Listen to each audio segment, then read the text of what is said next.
And by the way, you ran for 280. Your quarterback's going to have an easier day through there. I'm not taking anything away from him. No, he had a great nothing. Because they took care of business. That's not easy to do. Without further ado, let's get our guy on here now. Don't forget, Gary Cobb will join us at the bottom. We will have Howard Eskin at 5:30 as well. Without further ado, my guy, Big Z, Zander Krause joins us. How about that, folks? We go from Kurt Warner to Zander Krause. I'm no Kurt Warner. I'll tell you that much. I'm no Kurt Warner, but I appreciate you having me on, Sills. That was an excellent freaking interview. For those who don't know, this is how far this show has come. I don't forget many guests, and I was upset at myself for forgetting Kurt. So me and Sills went back and looked at the archives. Oh my God!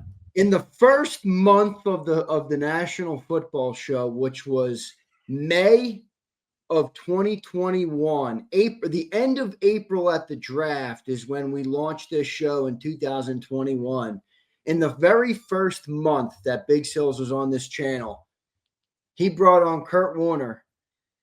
Does anybody want to take a stab at how many views the show had? I'll give you a hint. It's horrible. Total. How many views the show had? I'm not talking about live stream. I'm talking about the total views of the show for Kurt Warner on JAKIB Sports was 115 views. 115 views. And here you are, Sills, pulling in thousands per day now on the National Football Show. Great interview, my friend. Look who we got tomorrow. Top one. Brian Baldinger's on tomorrow. Yeah, so Baldy's been doing a great job. Baldy will break it down. Baldy will break it down at 3:30 tomorrow here. So, all right, Zander, what'd you make of his takeaway on A.J. Brown? I thought it was perfectly stated by a true competitor that's competed at the highest level. You know what I mean? I really did. I understand that. I've always at least tried to understand that part of it, because I think everybody in their own life that's a competitor, whether it's sports or business or whatever, or in your case, sports talk, whatever the case may be, I think everybody has just a natural desire to succeed or to reach success or to be great. At least certainly I feel that way. The problem that I have, which Kurt never addressed, which is fine because he's not as in the mix, is I don't think AJ's doing it the right way in terms of using the social media. That to me is the petty, childish nature of it. That Kurt never really addressed that. He more spoke on the mindset of a player like that, which makes complete sense to me. Fair. My problem with AJ has never been about him wanting to get the offense better or be a bigger part of it or any of those things. In fact, I think I've been pretty team AJ in that regard about that. Where I have a problem is that I think AJ's is doing things that, in my opinion, take away from everybody. There's a way for you to want to compete, like Kurt explained, without having to be a petty child on social media. Like, so, I mean, the deleting of the Jalen stuff, that is the pettiest bullshit I have ever heard in my life. Folks, we found this out yesterday. He went back and was deleting. So what happened was, for those who don't know, and I know people are out there, oh, it doesn't matter. I'm like, bro, it matters because AJ went and deleted them. So AJ had old tweets from like 2020, 21, 22 of him like giving Jalen Hurts credit. You know, oh, great job by Jalen, great discipline, great leader, all these different things about Jalen. And I guess Eagle fans went back and found him. You know how you can search someone's Twitter and see what they've talked about in the past. And, you know, they started quote tweeting them and retweeting them and all these different things. And AJ goes in and deletes them so they don't appear anymore. And it's just like, all right, dude, I mean, what are you doing here? Like, really? What the fuck are you doing? But that's my problem with the AJ stuff right now. But I thought Kurt was amazing on it, dude. I really did. I thought Kurt was amazing on it. I think that's such a good perspective from somebody that not only won the team part of the game, but won the individual part of the game. Oh, yeah. You know, and that's what Kurt has done, obviously. His answer about the Hall of Fame, I think, is a quarterback's answer. It is. Yeah, that's a great take by you. Yeah, it's quarterback. Because he explained on competing and then turned around and went, you know. Yeah, but who's always in football? It's a team game, but who's always been, no matter what team you're on, who's always been the most important part of any football team? It's the quarterback. And so that's a more quarterback answer. Like if you ask the same answer to Jerry Rice, I have a feeling he would say Hall of Fame. Yeah. You know? So, but I get it. I think his answer was great and well explained. He's a great speaker, man. He really is a good. You know what he said to me? He goes like this. I go, how about Thursday or Friday? And I go, he goes like this. How about Monday? Yeah, I Monday. Went, sure. Okay. Monday's better. Monday, man, best day of the week. He goes, I'll tell you what, I could probably come on a couple times a month if you want. Just give me a heads up and I'll let you know where we are here. You know what I have to do, Sills? I've now done this. I will have to go back and look at all of the old national football shows and pull all the names that Big Sills has had on and remind you, hey, let's get this guy. You told me Herm Edwards too. You go, let's get Herm on. I love Herm. I love when you get all those guys on. Well, I always say to these people, they might chirp at you. They might hate that you're mean to Jalen Hurts. Whatever the case may be. What they can't say is that you are not one of the most connected people in this business and well-liked by these people because full disclosure, I have never paid a single guest to come on the National Football Show. All the names I've never been asked. I've never paid a single guest to come on here. People don't do that for free. All right. I mean, I asked Ross Tucker for 10 minutes on Birds 365. He's like, oh, I need money. I'm like, I'm not giving you money, Ross. Either come on or don't, So it's impressive. I'm working on Saban, by the way, for you because I know that would mean a lot to you. Oh, that would be so sick, dude. Okay, that would be so sick. I got his number from Pat McAfee the other day. Pat, well, I know you'll be able to get to him. That's not I never doubt that. No, I think you know what? He's open to it because he loves Jimmy. Anyway, all right. 24 hours after what you saw yesterday, anything changed with your opinion over the Eagles going into the bye? I mean, first give me your takeaway on the game. And then give me your takeaway 6-2 going into the bye.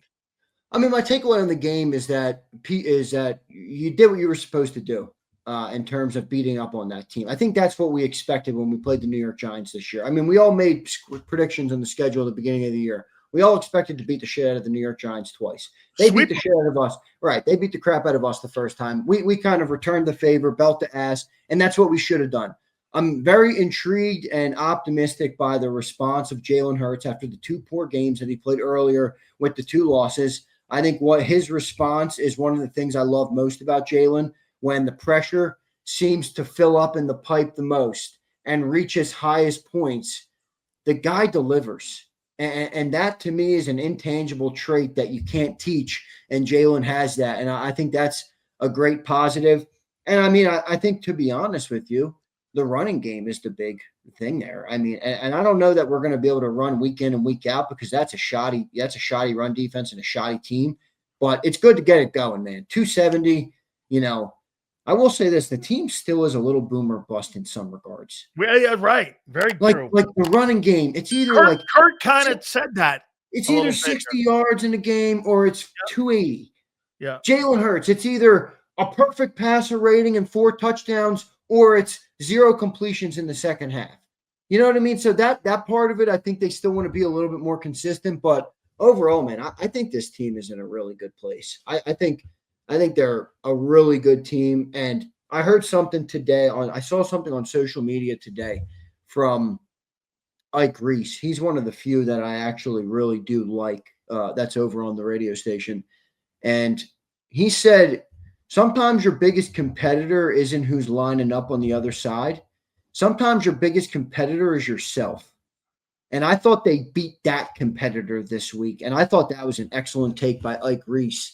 And I think I agree with that, man. I agree with that. I think they got that hypothetical, bag of bricks off their back in a way yesterday. I hope they can play free and build on that now. See, that to me, I hadn't heard that. I didn't really take anything away from the Giant game. I took away the optics of what they did in the Giant game and how they approached the Giant game, how they spread it around, how there was more balance, how there was more of an ebb and flow in the game, how you saw some people on defense showing up and this and that. I mean, it just looked to me that the game came to them a lot easier. And now look, it's the Giants. So again, I don't know what I'm looking at a little bit. I took more actually away from the Minnesota game and how they played offensively. I mean, look, let's be candid. There were 2 practice squad guys playing corner. Yeah, I mean, come on, we got to. And by the way, you ran for 280. Your quarterback's going to have an easier day through there. I'm not taking anything away from him. No, nothing, because they took care of business. That's not easy to do, but yeah, That's right. 100%. You got to add the context. We got some bigger tests coming up. You don't win Super Bowls in October versus the Giants, but it was a good building block piece for the team. There's no doubt about that. How do you think Barkley looked in the ball game? Do you think this is the beginning of Barkley getting back on track again? I think it should be. I mean, I think the team has to make it a priority. I mean, we talked a little bit ago about maybe the team becoming a passing game, and I'm still receptive and open to that idea, but I think that was always a short-term fix for the offense. I don't think you go into playoff games, at the link, wherever you play, and you play in January, and you can win games without a run game. I just don't think like that. I think you need to have a run game in the NFL. And so I'm optimistic because of that. Like if they can run the ball, and by the way, I think Tank Bigsby looks good as a running back too. I know it's a small sample size. I understand 10 carries on the year so far, but dude, he took advantage of his opportunity in the Minnesota game as well. Yeah, I thought and I think he looks like the right change of pace to kind of have with Saquon Barkley. So I think the team's in a good spot with the running game. I'm proud of Jalen for the way he's responded to a lot of the criticism that he received, and I think that's a good thing for this team. But running game getting going is the biggest advantage from yesterday. Now, that's one where you look at the other side and you're like, okay, well, I got to see that versus a better defense, Brett Toth, man. Bro, I you know what? I went back and watched a little more of it. Getting out in the perimeter, getting up on next levels. Do you think, even if Cam's ready to go, do you keep him in there? This is where it bothers me when people will criticize Stoutland, because they'll see one couple bad games of O-line or not a perfect dominant O-line, and everybody says, what happened to Jeff Stoutland? Jeff Stoutland is not a magician, all right? Now, I'll tell you the one difference between this week and last week for Brett Toth. Brett Toth came into the game last week. He did not prepare to be the starter all week. This week, Cam Jurgens was out from the game. They basically knew he didn't practice once this week, which means Jeff Stoutland had a week to prep Brett Toth to be the starting center of the football team. And how did he look? That's what Jeff Stoutland does. Jeff Stoutland doesn't turn water to wine, folks. No. That's not what he can do.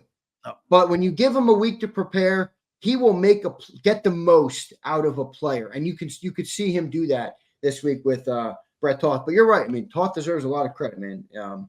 He got a lot of shit, rightfully so, and now he's getting a lot of credit, rightfully so. So well done by Brett. I hope he can keep it up. And yes, I am with you. If Cam is not healthy, sit your ass down, dude, because you weren't as good as Toth was yesterday. And I know you played the Giants, but and that's Dexter an elite guy he was playing against. Dexter Lawrence is no small task. No way. Right? So I'm with you on that. So let me go isolated here with Hurts. What was the most impressive thing Hurts did yesterday to you, and how he approached in this game, and how he saw the game, and how he played in the game? What was the most impressive thing to you with him? He lets the game come to him right now. He doesn't force things. He lets the game come to him. And you know what else I liked is it's clear that the narrative about him being under center, while he might not have grown up doing it, which no college quarterback does, the narrative that he can't do it is stupid and foolish. All right. The amount of play action passes yesterday, even the ones over the middle. I mean, we had multiple passes yesterday to Devontae Smith over the middle of the field. They all came out of under center. I mean, this isn't rocket science. Sometimes I think we turn football into rocket science. It's not. It's just football. Put them under center, put the defense on their toes, and you're going to be able to complete more passes. That's what they're able to do. So I think Jalen's showing a lot of good things right now, dude. He's letting the game come to him, and I think that's a beautiful thing. The other thing I'll say about Jalen is, you hear Jalen, the MVP conversation is now creeping in right on Jalen, because you see the numbers. The numbers are impressive, 15 touchdowns, 1 pick.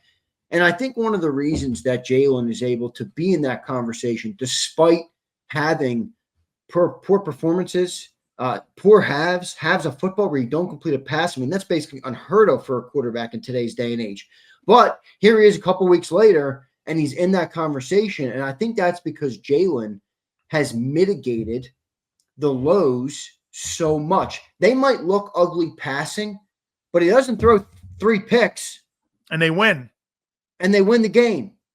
So when you don't throw the picks, you might have an ugly passing performance, but you have 350 the following week, 3 tutties, and you still have no picks. All of a sudden, your stats look great. I think it's a good thing for him, but I think the way he plays and where he protects the ball puts him in all those conversations because he doesn't necessarily show up.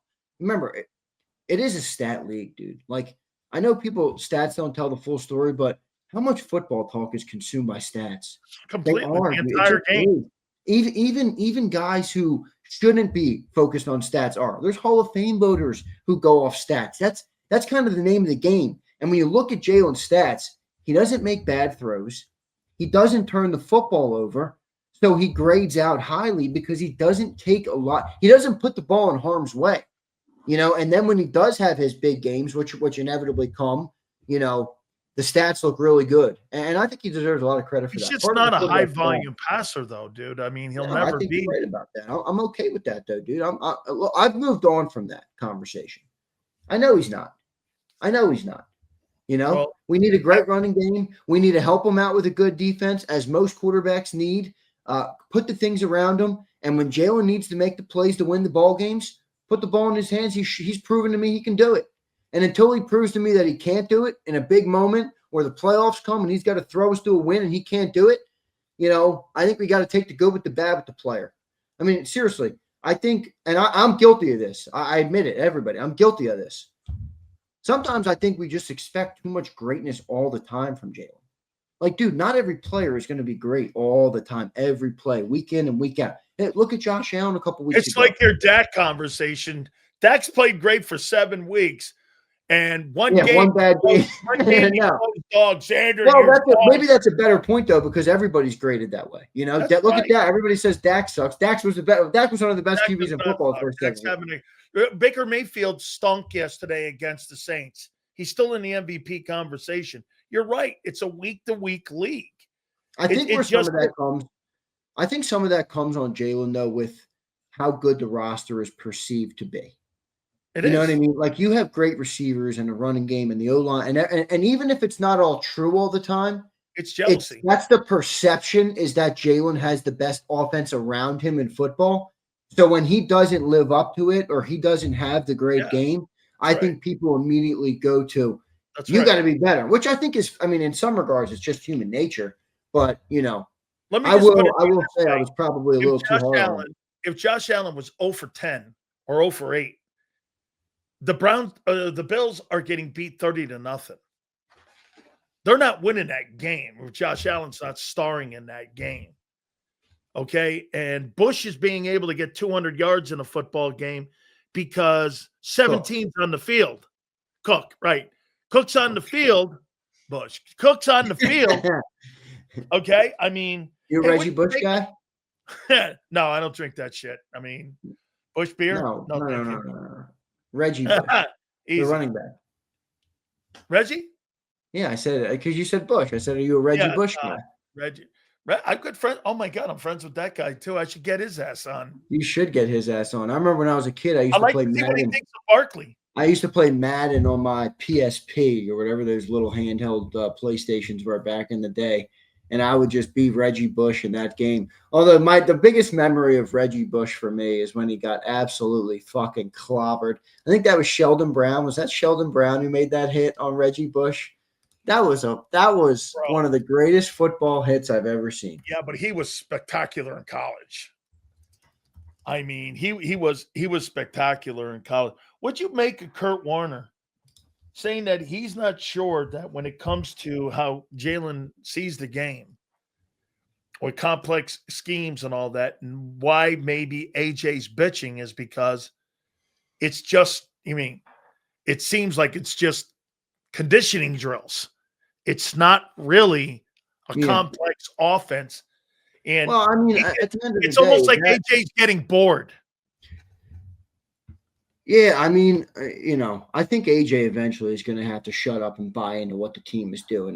Like we just said with Myles Garrett, you can get 5 sacks and slam your helmet all you want. You signed the deal on the dotted line, my friend, and AJ chose to play here, dude. Like, he knows who Jalen Hurts is, And by the way, I don't really view that as a knock on Jalen Hurts. No, I really don't, because How many dual threat quarterbacks that are coming into the game today have that very same problem? I mean, Jalen has lived, think about it, he's lived his entire football life pre-NFL being able to run around everybody. When you have that, like he's never, Tom Brady, as you always say, couldn't jump over a stack of quarters. So when the pocket was closing on him, guess what? He had to throw the freaking ball. When that's your out, you learn how to throw the ball better or consistently with complex schemes and all these different things. I don't think Jalen's ever had to learn those things. I don't think he's ever been put in that position, growing up because he was such a great athlete. And now that's led to him being a different style of quarterback. What I do know is the style still allows us to win a lot of football games, and we've seen that. So just keep building on what he does best, man. Don't try and turn him into somebody he's not. Don't try and turn him into Kurt Warner. He's not. That's not his game. So I would just keep building on what Jalen does best, and I think that's what Steichen did for him so well that I think is missing, with some of these coordinators now. What'd you make of Kevin Patullo? How about this? Has he turned a corner in your eyes? Well, I think he's gotten better at the feel of being a play caller. This is where I pushed back on John a little bit on this today because I'm like, John, you're making it seem like play callers have nothing to do with the game.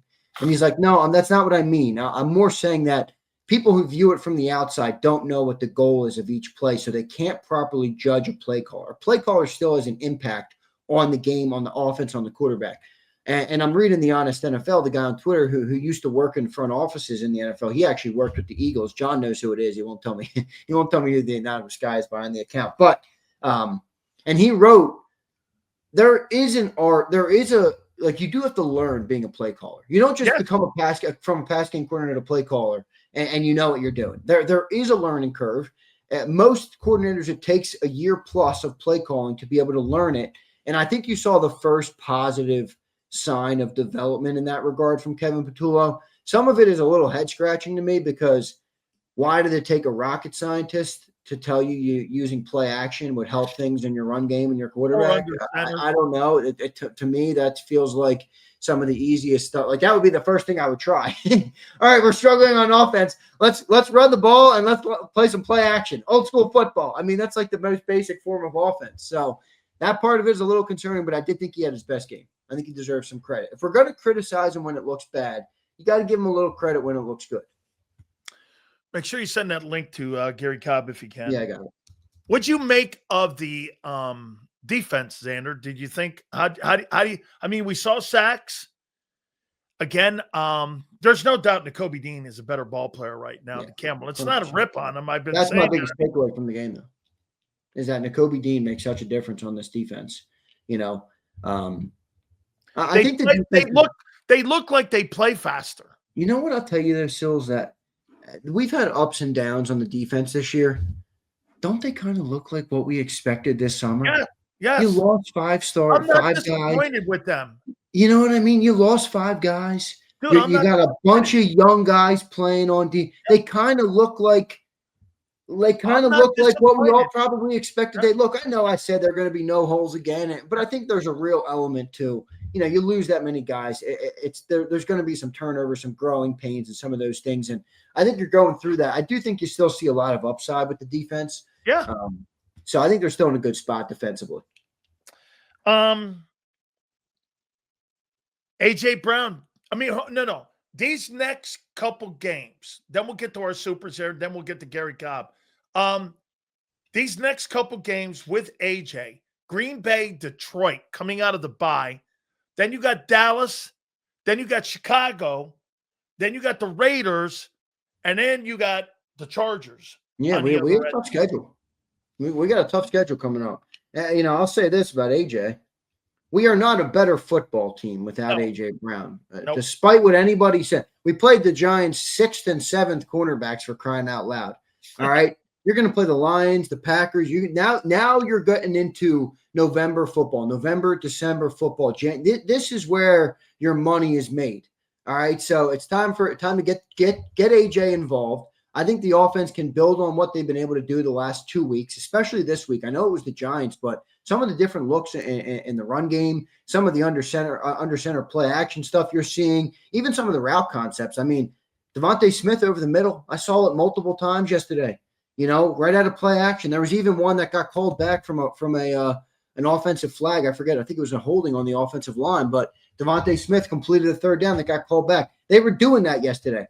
Build on those things. Now you got A.J. Brown back in the mix. That's going to make you better and more potent in the passing game. I think they'll be able to continue to build on it. But definitely some good opponents coming up, Sills.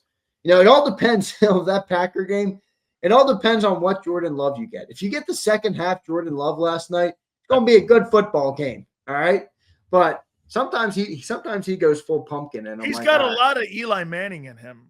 Yeah, I kind of see that too. He's got a lot of Eli Manning. Also, by the way, Kurt Warner just texted us and said he really enjoyed being on.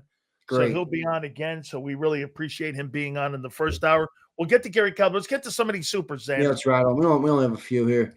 Sean, what's up, Sean? Appreciate you, brother. That's why I've said Jalen's best asset is his weakness.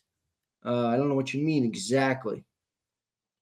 Well, he doesn't play to his weaknesses where he tries forcing the football maybe, and that what he does is he knows what his limitations are, and he plays to his strengths and gets away from the – I think of all the quarterbacks in the league, Zander, he might understand his weaknesses more than most of those guys, because how many times do you watch a quarterback do this? They'll throw into a tight window, and you do this. You just said it about Jordan Love, and you go like this. Why are you making that stupid play? Hurts doesn't do that, dude. Yeah, no, That's you're the right. one thing he doesn't do. He doesn't force the football in to shitty plays. Here's Brian Pump. Jalen Hurts wants to be like Mike, but he's really Derek Fisher. Oh, come on, man. Come on, Pump. You got to be kidding me, Pump. Here's Jay Fizzle. What's up? Sills and Z, they used the pin and pull all day yesterday, dude. Six offensive linemen. They had pin and pulls going on. They were doing everything, Jay Fizzle, yesterday to get that run game going, and it worked. Brandon says, Sills, work your magic to get Nick Saban, please. That would be great. Yeah, I'm working on it. I've been working on it for 2 weeks for him. I'm hoping to get him under the holiday. We got that. I think we got this. Maybe AJ is tweeting because the organization isn't listening to him. Also a masterclass. Well, I've mentioned that before. This organization is not an organization that likes to be told they're wrong. They don't. 100% they do not. Whether it's Big Sills or it's AJ Brown, they don't like to be told. Absolutely, man. All right, one more. Sean says, how can you not mention Deacon Jones, Sills? You know, if sacks was recorded, he would have killed Reggie's record respectfully. I think he ended up with like 175 sacks. Deacon Jones he said it many times to me. You know, the only thing he left the NFL with, Zander? A broken heart, because he had to retire because he loved the game so much. By the way, they outlawed the head slap because of him. Oh, did he they? He used to head slap everybody, and they finally outlawed. Look at Gary Cobb laughing. Sean, you gave me some homework for the night. I'm going to go check out. He outlawed the head slap. I said, you were the guy? He goes, yeah, I used to head slap the shit out of players. And after he left the game, they outlawed the head slap. Good stuff. Sean, appreciate it, brother. What's that? Imagine you being able to hit a guy upside his head. Bang! Yeah, right. Just hit him upside his head like that. Brett Toth. All right, Sills. Good show, man. I'll be listening to you and Gary talk about it all. Also, too, Howard Eskin at 5:30. Big Z, we will catch you in the morning with Birds 365. Great work as always, my friend. Yes, sir. Well done, Big Sills. There's Sean's. Make sure you get his.